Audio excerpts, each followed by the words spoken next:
नमस्ते। हामी यो बीकीपिङ प्रोजेक्ट यो सेकेन्ड फेज हो। 2022 मा हामीले फर्स्ट फेज 100 जनालाई ट्रेन गराएर तपाईको इक्विपमेन्ट डिस्बर्समेन्ट हामीले गरेको थियौं।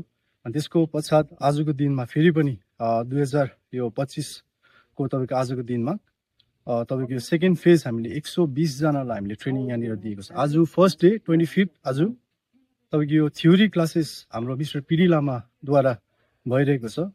अनि भोलि चाहिँ हाम्रो प्र्याक्टिकल हुनेछ। अनि प्र्याक्टिकल भएर त्यसको बादमा इक्विपमेन्ट्सहरु हाम्रो डिस्बर्समेन्ट हुनेछ। अनि यो प्रोजेक्ट चाहिँ तपाईको आईबी कोअपरेटिभ सोसाइटीद्वारा यो अर्गनाइज गरेको छ। इन तपाईको सपोर्ट चाहिँ हामीले वेस्ट बेंगल खाद्यान्न भिलेज इन्डस्ट्री बोर्ड हामीले उहाँबाट एउटा सपोर्ट पाएर हामीले एउटा आधुनिक साइन्टिफिक बक्सहरु हामीले पाउन सक्यौं।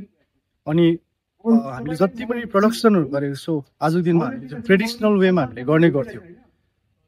ट्रेडिसनल वे देखिको आजको दिनमा हामीले एउटा साइन्टिफिक बक्सहरु दिएर उनीहरुले एउटा कमर्शियल वेमा हाम्रो फार्मर्सहरु हाम्रो जति पनि बेनिफिसियरिजहरु छ उनीहरु बेनिफिटेड एउटा लाइभलीहुड एउटा रोजगारको निम्ति हामीले गरेका छौं। अनि आजको दिनमा हाम्रो एउटा ब्रान्ड दार्जिलिङ हनी भनेर एउटा टी हनी अरेन्ज हनी भनेर हामीले लन्च गरेका छौं।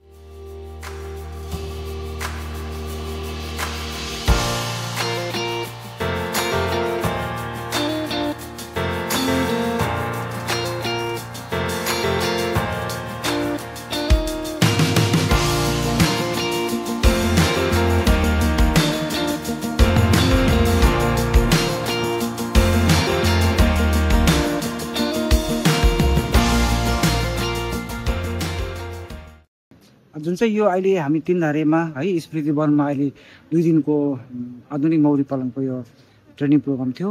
अनि हिजो चाहिँ अब हामीले थ्योरी क्लास गर्यौं है। आज चाहिँ हामी सबै स्टुडेन्टहरुलाई चाहिँ अनि ट्रेनिजहरुलाई चाहिँ हामी यो प्र्याक्टिकल क्लास गर्यौं। प्र्याक्टिकलमा के गर्यौं भन्दाखेरि मेन चाहिँ अब हामीले एउटा ट्रेडिसनल हाइभबाट चाहिँ कसरी मोडर्न बी हाइभमा चाहिँ शिफ्टिङ गर्नु त्यो विषय अब हामीले सबै सिकायौं। अब हामी मौरी भन्छौं है, यसलाई हाम्रो अलिकति हामीलाई एपिकल्चर भन्छौं। अब एपिकल्चर मात्रै गरेर भएन है। अब एपिकल्चर सँगै अब हामीले एग्रिकल्चर, हर्टिकल्चर, फ्लोरिकल्चर, फरेस्ट र एग्रिकल्चर गर्नुपर्छ। किनभने मौरीको मेन सोर्स एग्रिकल्चर त हो है। यदि एग्रिकल्चर छैन भने त मौरीले मह संकलन गर्ने कुरा आएन है। अन्त अब हामीले एग्रिकल्चर सँगै हर्टिकल्चर, फरेस्टहरु गर्यो भने चाहिँ मौरीको चाहिँ अब आय सोर्स चाहिँ राम्रो हुँदो रहेछ। किनभने अब एक नम्बरमा अब हामी मौरी पाल्नुको मकसद चाहिँ के हो भन्दाखेरि अब हामी महको लागि त मौरी पाल्छौं है। अनि जतिको महको हामीले औषधि गुण छ त्यो भन्दा चौगुण औषधि त्यसको बी भेनममा रहेछ, बी स्टिङमा रहेछ। किन भन्दा त्यो बी भेनममा यानी बी स्टिङमा चाहिँ फर्मिक एसिड हुँदो रहेछ। अनि त्यो फर्मिक एसिडले चाहिँ के काम गर्छ भन्दा हाम्रो जिउमा भएको मैला फुल्नेलाई रिफाइन गरिदिँदो रहेछ है।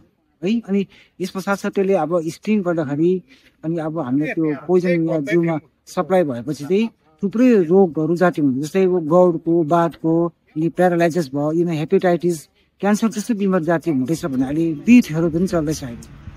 त्यसको प्रडक्ट अरू थुप्रै छ। जस्तो अब 1 नम्बरमा हनी भने मैले, 2 नम्बरमा बी भेनम भने, अनि तेस्रोमा के भयो पोलन। पोलन भने फूलको पराग। त्यो फूलको पराग पनि कलेक्सन गरेर त्यहाँ फूलको परागबाट चाहिँ भिटामिन बी कम्प्लेक्स र आइरन ट्याब्लेटहरु बनिँदो रहेछ। न्युट्रिसनपट्टि कुरा गरौँ भनेर हामीले एक्सनहरु कतिवटा लिए है। मसरुमको मेन प्रब्लम रहेछ हाम्रो जुन चाहिँ सिड हुन्छ, तपाईहरुले पनि सायद मसरुम अब पहिलादेखि गरिरहेको होला हैन। सिड जुन चाहिँ हुन्छ हामी निर्भर भयो, हामी के भयो डिपेन्डेन्ट भयो। नर्थ बेंगल युनिभर्सिटी, कलकत्ता, जलपाइगुडी त्यहाँबाट अर्डर गर्नुहुन्थ्यो।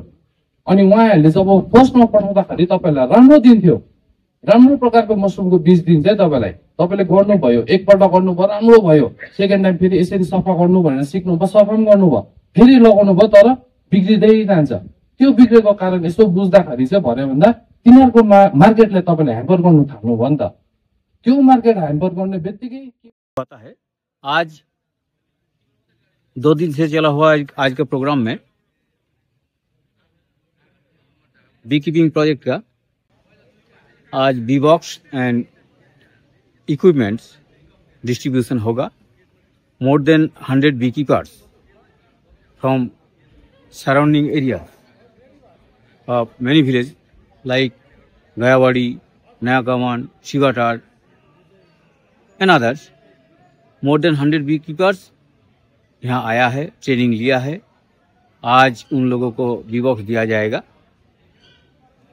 हमारा पश्चिम बंगाल खादी ग्रामीण शिल्प परिषद की तरफ से हमारा ये परिषद पश्चिम बंगाल सरकार का MSME micro small and medium enterprise department का एक तो ब्रांच है।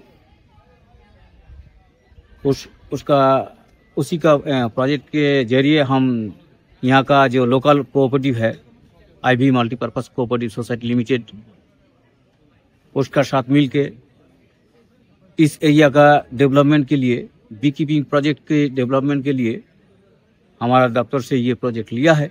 आज जिसका सेकेंड डे है, आज का दिन ऑलमोस्ट सक्सेसफुल दिन हुआ है।